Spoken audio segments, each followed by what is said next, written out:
It's always a fun day out on the water until the unexpected happens. Welcome back, guys. It is your boy Broncos Guru, and it is this week's episode of Boneheaded Boaters of the Week.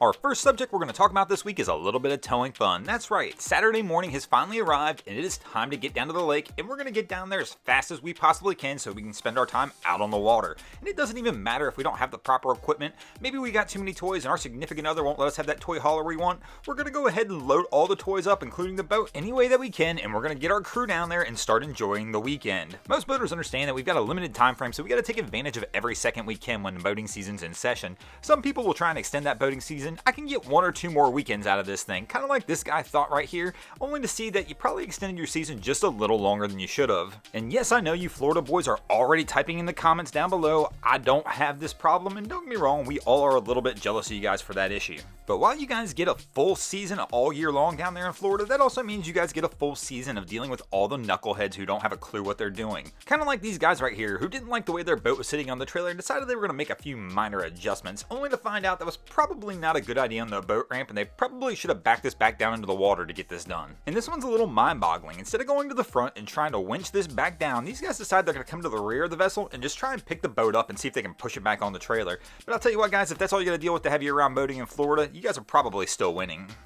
Our next subject we'll talk about this week is coming in hot. We all know those full send boys like to come in hot. These guys aren't slowing down for anything. If we're all on our way to our favorite restaurant to grab our favorite beverage and some lunch, these guys are going to make sure they are the first one at the table every single time. We all know those full send boys also like to show off a little bit. If there's people around, swimmers in the water, it doesn't matter. They're always going to come by, do a little buzz by, and show you guys what it's like when you come in hot.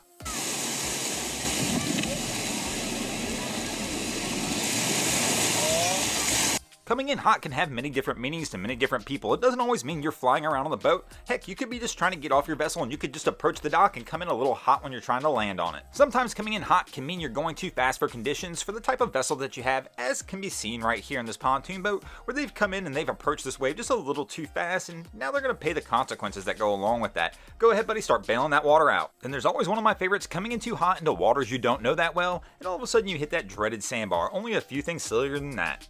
Our next subject we'll talk about this week is being overweight. Not the kind of overweight a lot of people think, but when you've got too much weight in your vessel, kind of like can be seen right here, where these guys have obviously way too many people in this dinghy. But I'll tell you what, they're out on the water and they're having a good time, and it appears to be floating, which is better than a lot of boats we see when people put them overweight. But there sometimes can be drastic consequences when you put too much weight into your vessel, as kind of can be seen here, where this vessel is capsized. I really wanted to show this because it's a pretty incredible scene though. This is how they actually save these vessels when they do get them capsized. With just these 2 tow lines, this towboat is actually going to get this boat up on plane to where it can self-bail and get the water outside of the vessel. It really is a wild scene to see this, but it is a good reminder, guys, right here to always make sure that you keep it within your boat's capacities, and also make sure you've got that drain plug installed. Thanks for watching, guys. I hope you enjoyed this week's episode of Boneheaded Boaters of the Week. If you ever see anything crazy happening on your waterway, be sure to hit me up on Facebook or Instagram and let me know, and you might see your stories over here. Just like Sheldon Waterman, Jason Sneed, Ron, Z Barnett, Josh Lippy, Peter Ignacek,